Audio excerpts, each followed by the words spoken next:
Right. So, because we sort of missed a week, you know what I mean, because of, some hip hop stuff, we Right. just want to make some quick mentions. So there's some quick reviews here of two shows that we would have talked about last week, right? First off is Secret Invasion, right, which is the Sure. newest MCU miniseries here. It This centers show. on, I know we doing the Groon, right? Yeah, it Yeah. centers on we boy Nick Fury, you know what I mean, played by we boy Samuel Jackson, right?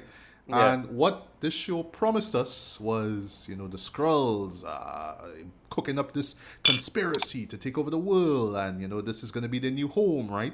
Because as we learned throughout the series, yeah, Fury kind of set them up. It's just like, yeah, I'm gonna find out, yeah, home, because what happened in the events of Captain Marvel, I right? thought. But he kind of chain him up, and he get busy with another Right. Skrull, and it's like, well, yeah, sorry, so so now Yeah. we have Graphic now, who is played by Kingsley Ben-Adir, who's like, yo, Yeah. fuck this shit. Like you promised us Kingsley. shit and you gonna do this? Nah. Yeah. So Yeah. Yeah. yeah. Kingsley he cannot there.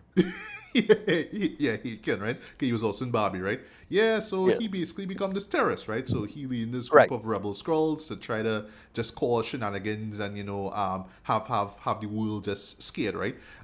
Helping him is Gaia, who is played by Emilia Clarke, who just so happens to be the daughter of Talos, right? Who Right. played by Ben Mendelsohn, right? And yeah, in a nutshell, oh yeah, and I should mention too, Rhodey, right, played by Don Cheadle, shows up in it as Right. well. And well, since it came out a couple weeks ago, I guess we could just mention this as a spoiler. Yeah, this Rudy is not the Rudy that we know. Cause yeah, he is a Right. Skrull, right? 'Cause if you don't know about Skrulls, they are shapeshifters, right? Well, not shapeshifters, but they could assume the identity of a human, right? So yeah, Right. apparently because I didn't watch this on a weekly basis. A good thing that I didn't. I just sort of Boy. kind of just watched it over the course of 3 days. Yeah, apparently people were like, "Oh my God, Rhodey is a Skrull." And when I see the Right. reveals, like, yeah, it kind of Yeah. makes sense too. When you really think about it, Well, the way how Don was acting, and don't get me wrong, it Don was wasn't. great in this, but there's little hints that you see even in the first and second episode, which we saw and we covered, where it's like, yeah, something up with him, right? And then when Yeah. it's It revealed that wasn't. he was, like, yeah, it makes sense. Yeah. It wasn't. It wasn't clear to me that because some people say he was missing since Civil War. Other people say no, he's missing after Yeah. Endgame. I don't know, I don't and I think don't. so. And I don't think so. I think I that in kind of the don't. interest of the show, Yeah. the Rudy that we saw is indeed the Rudy, and for this show here, yeah, well, he got kidnapped and blah blah blah, right? Right. That's what it is, So right? it's sometime after Endgame, more than likely, because they would have Exactly. say that. Yeah. Right. Whatever. So I second, kind of don't care, to be honest, because it's like, yeah, none of this worked for me. It that's was the too thing. slow. Even the talking stuff was good. Like, it have decent character beats and good stuff that on paper, but just none of it comes together particularly well. In my humble opinion, one of the big problem is that the central conflict was weak. Right. So again, if it was revealed that Sam was outright he was just negligent, that's his Yes. failure. Mm-hmm. But to me, if they reveal that he was deliberately, like, not training them at home because they were too useful to him as spies, that would have made the story a lot more interesting. Right? But no, we didn't get that. He just, I kind of don't remember and fuck around. Like, that is basically what it is. Like, all right, well. And then, why he's that incompetent is beyond me, because, like, what happened to Thanos' bush planet, the garden planet? They Oh couldn't they yeah. couldn't send them there? Where's that? I don't know. Wherever. Yeah. It none of this work or interest. And here the problem too is that because they set them up as good guys earlier in Captain Marvel, in the Captain Marvel movie, I was hard pressed to think of why they're gonna make them villains at all. It's like, yeah, you give up the one big thing. So it's like, all right, well, we're gonna do with them and make them villains. Like, that is a stretch. Like, so this was clumsy and fall flat for me. And then, well, they bring in another dumb plot thing where Emilia Clarke apparently is now the most powerful entity in the Marvel Cinematic Universe, because she have a bunch of powers and Captain Marvel powers. So it's like, well, Yeah. all right. Well, Yeah. just a touch on that. I just found, as I could see, that this didn't work for me. So, Yeah. graphic just want, I forget what you call it, but this, well, basically it's the DNA of, well, Yeah. all I these forget what it's called. superpowered Yeah. individuals, right? But yeah, Right. that's like the big thing, the big MacGuffin that everybody looking for. But of course, Nick had it all the time, right? So yeah, the Right. idea is that once you have it, you have the powers of every like known superhero and villain that we've seen in There's the a bunch of MCU. them. Yeah. That's another thing that's dumb too. Is like they had a bunch of repeat powers, So it's like they had a bunch, like they have Captain America and Winter Soldier and Thanos and Hulk. Like, once you have Hulk, you don't need Captain America. right? Thank you. Yeah. Yeah, you don't need Rhodey. You don't need Captain America. Was he point at Captain America? Like stuff like that just bothered the hell out of me. Like Yeah. they could have think it out a little better at least in terms of like what powers to select, and you could have a bunch of different powers, and even that fight was still lame and dumb. Like you could get smarter with them powers, man, and smarter with the fight. Whatever. You know what's the funny thing about None of that this comes fight? together. Just touching quickly on the fight, right? As much as it was fun in quotes to watch, right? It did remind me, unfortunately, of like a CW show where, and I Yep. hate to see this for Yep. MC show, they save the budget, they cut back costs just so they can Yep. have this big lavish fight scene, because even when I'm Yep. watching like the action scenes, they just don't click. One perfect Yeah. example is I think it's episode 4, right? That's where you had this big shootout that take place, and that's where unfortunately Right. Talos dies. And even that note too is just kind of dumb. Fall flat. You could Fall flat. Yeah. yeah, like Talos didn't need to die. Like when Yeah. you if you do decide to watch it, watch that scene and tell me, yeah, Talos could have survived that, but nope. Well, we Yeah. we They had have to to kill do him. something, right? Yeah. But there And they is killed good in it. Maria Hill too. Yes, Like well, just that's what I kill was gonna bring up, her. right? There's good, right? Just a Bill State. Yeah, like Kobe Smulders, who played Maria Hill, she was fine. Yeah, they actually like killed she off in like the first episode. I say, well, okay.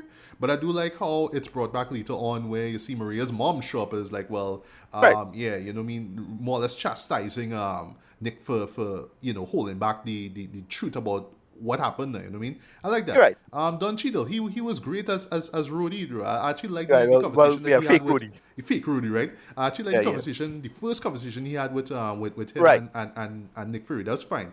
The second one, which involved what is by Fury's brand of like brandy, whatever it is. I was feeling Right. it, but it just didn't click for me because of how Didn't click. weird Rudy was moving. Like, he's playing the whole, all right, I'm actually pretending to be Rudy, but I'm trying to be Rudy. He's trying to do that balance, but it just didn't really work for me in that scene. Nick Fury is great, right? I mean, he will always be Samuel Jackson will always be Nick Fury to me, right? Kingsley Ben-Adir, I thought that he was quite impressive as graphic. He was really intimidating as well. Ben Mendelsohn is decent as Talos. Like he was never like a standout character in the MCU anyway. But while he was there, it was great. Emilia Clarke, it's that's the unfortunate thing with Game of Thrones characters. I was like, yeah, you'll always be Daenerys to me. So when you see her play somebody else, it's like, yeah, I just seen, you should be Daenerys, right? But whatever. But yeah, she was fine as well. It's just the tension between her and her father just didn't really quite feel like I get why she being all resentful, but it's like, oh gosh, man, really? But the standout for me though is, believe it or not, Olivia Colman, because she was great Right. as Sonya Fallsworth, Joe. She was just hardcore badass MI6. Don't give a fuck saved this. character way. She saved this from being complete bullshit for me, because she is like she is what you're supposed to do with whatever they're trying to do with that what do you call she Contessa. Fontaine. All right. Contessa, right, from Seinfeld. Yes. Veep. I'm feeling Veep. But that's what you had to do with that. That's how you do that. That no nonsense, not fucking around white woman. Yeah. You need that. That's what it do. I mean, no disrespect to the to the character, right? Contessa, right? Or whatever her name is, right? Yeah. But she just always does that kind of smiley kind of. All right, well, not intimidating. Yeah, like she trying to be intimidated by the smile and saying, you know what, you play with me, right? But nah, in the case with Sonya though, it's just like, no, I will really play with you. I will really play with you. I ain't making no joke, right? I love that about the character. But yeah, the problem with this for me though, I should just say, just to sum this whole show up, we talk about superhero fatigue, and like for me, right? Like as an MCU fan, right? I could always like look at someone who was kind of rocking with those shows and kind of understand, like, yeah, I understand the fatigue, right? But here I feel even the MCU and all feeling superhero fatigue, because ultimately I was just watching the show like, all right, they're gonna lead to something, right? Or it's gonna lead to something that could happen in the Marvels, right?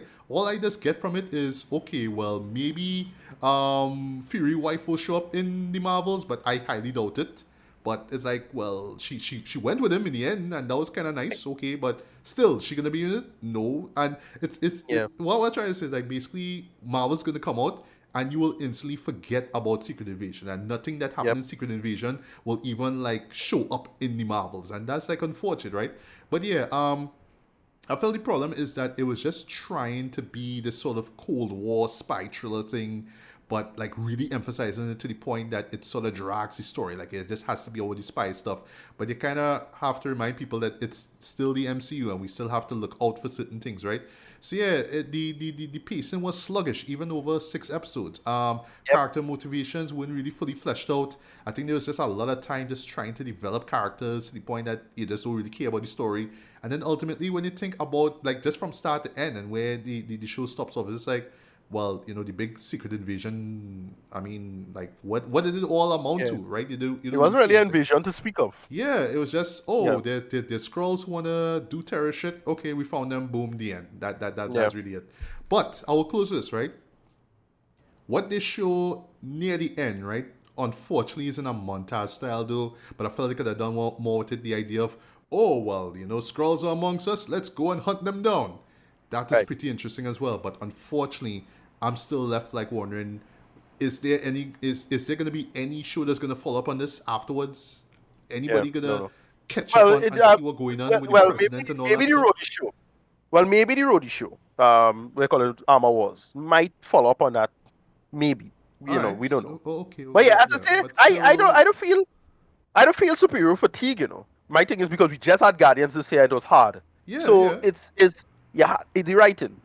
Just like geez, we're just gonna do so much more with this and make it work. But it really feel half-assed. This was terrible. Yeah, it was a massive letdown for me, man. Yeah, So horrible. rating wise, I'll just give this a very light 2.5 out of 5. See it if you want to. If Yeah, you're a MCU completionist like me, right. you should check this out though.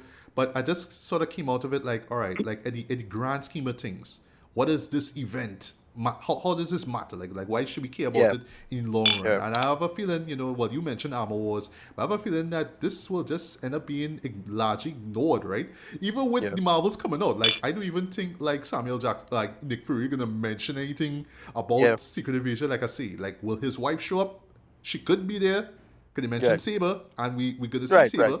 So why right. she can't be in it? But well, we don't care. Blah blah blah blah. Different problem. Yeah, I don't know. But yeah, this was just like I saw the intent with it. We going darker. We going more mature. We want to do we want to make it grounded. That's what it's trying to do, right? But at the same time, it's just sort of dull and this sort of drama and just like, all right, well, give us some MCU shit now. And by the time we get there, it's like this weird fight and don't even get me started on the fact that okay, we don't want Nick Fury himself to be in the battle, so let me just have Emilia Clarke just imitate him, and try to set the audience up. It's like, come on, You're right. man, really. But yeah, That's another Ricardo, problem. your thoughts on the show? Yeah. The core conceit of this show was supposed to be a real spy thriller and had you on your edge. They're doing Manchurian Candidate stuff, and you never got it. You never got that. And I don't know what they could have done. Like I have my own fan idea what I would do the Secret Invasion, but it'll be a vastly different conceit and story. So like it's not something that could have worked, even though that could have lead into what they're trying to go for. But yeah, as it is, it just you never had a sense of suspense or anything like that throughout it. They had some decent enough character beats and moments, right? So they kill a couple characters, just to spicing things up and raise the stakes. All right. But still, it kind of fall flat. The stuff with Fury and his wife, again, that not bad. The skullduggery didn't really fall anywhere. And the only time it was Scroll kind of doggery, I interesting, love it. yeah. But the only time it got any kind of interesting was the Olivia Colman stuff, right? It had this one torture scene, I think it's episode 2. So yeah, Yes, that that was great. that Yeah, is I really felt the show could have been more of that. Like if they really had that level of intensity, and they kept with that, it could have been fine. But yeah, we never get any of that for the most part, and it just didn't come together particularly well. And it just felt super half-assed and lazy overall. I did not enjoy this rating. I give it a 4 out of 10 because it's not like the worst fucking thing ever, but it was a big letdown, very big letdown. agreed. And up next, let's talk for a bit about Twisted Metal, right? This Uh, is a new series coming courtesy of Peacock, right? So just getting out of the way here quickly. Never played.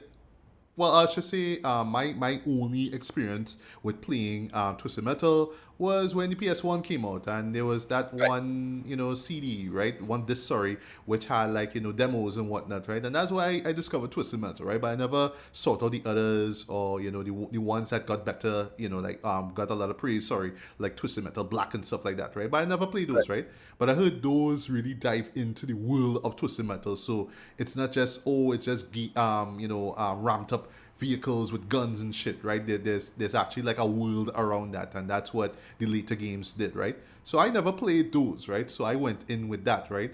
So the one good I could give this show is that you could tell that, compared to other video game to film adaptations, this one really feels like the people who made this show actually like sat down and played the games, right?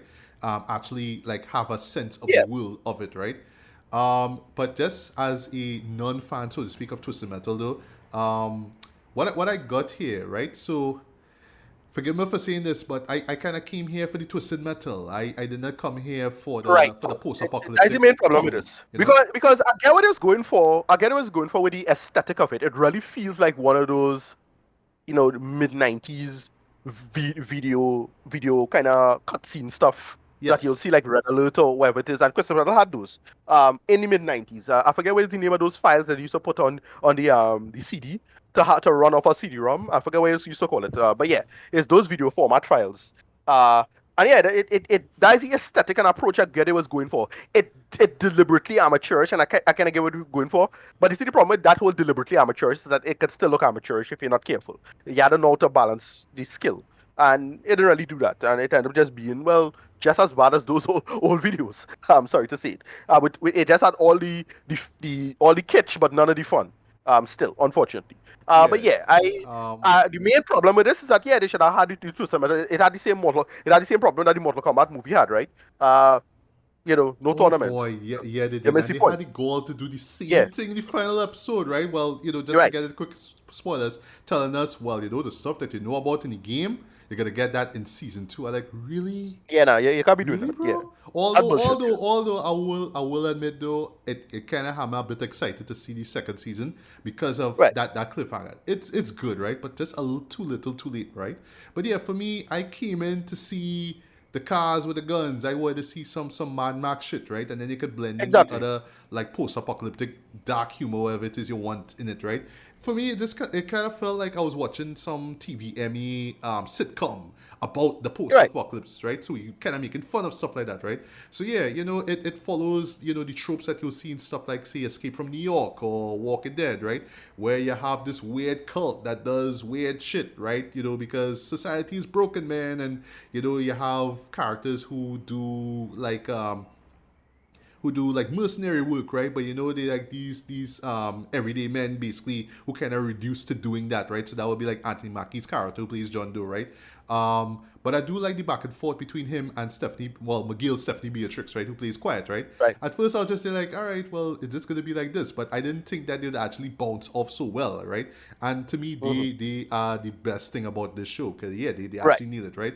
But why well, also just get another piece of good out of the way. Sweet Tooth, right? I didn't expect my boy Samoa Joe, right? Currently on Yeah, I don't know AEW. who I it didn't was. expect Yeah. that he was playing Right. that. It's only like when I went on YouTube, I watched all IGN stuff. Like, oh shit, that's you, because I watched the Right. figure and I was like, yeah, that's Samoa Joe, right? But yeah, Will Arnett is playing does the voice of it, but I will give Samoa Joe, aka Joe Sanoa, credit, right?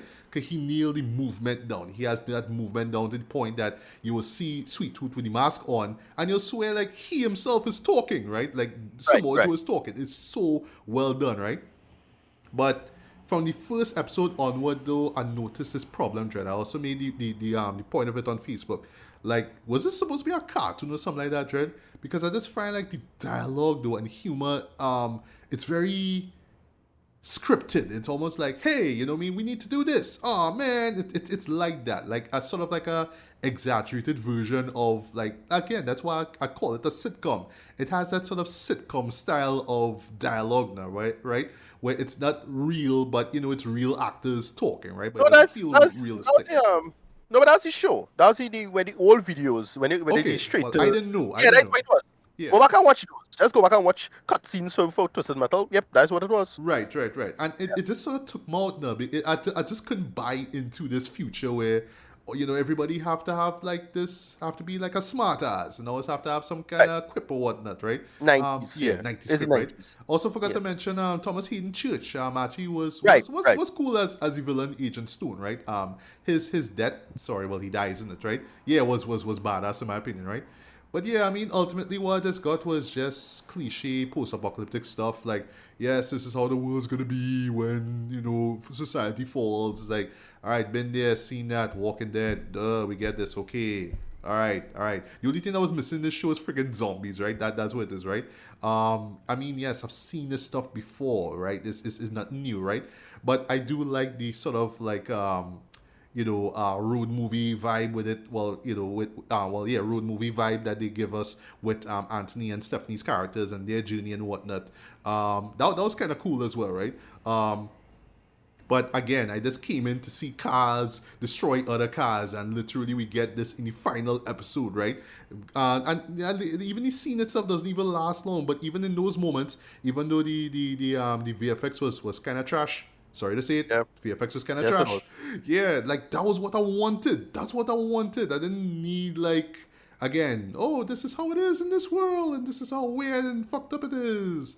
That's what I felt like this show here was leaning too much on, right? So at the end of the day, like I guess if you are a fan of the franchise, you'll appreciate it. But for me, who just know it as the game with the cars and the ice cream truck with with this guy, this big rotund guy with a clown mask on shooting shit. That's what I came here for. Like you could give me all the weird post-apocalyptic stuff, but I felt there was too much of that and not enough of the cars, right? And the stuff that Right. make the game what it is, right?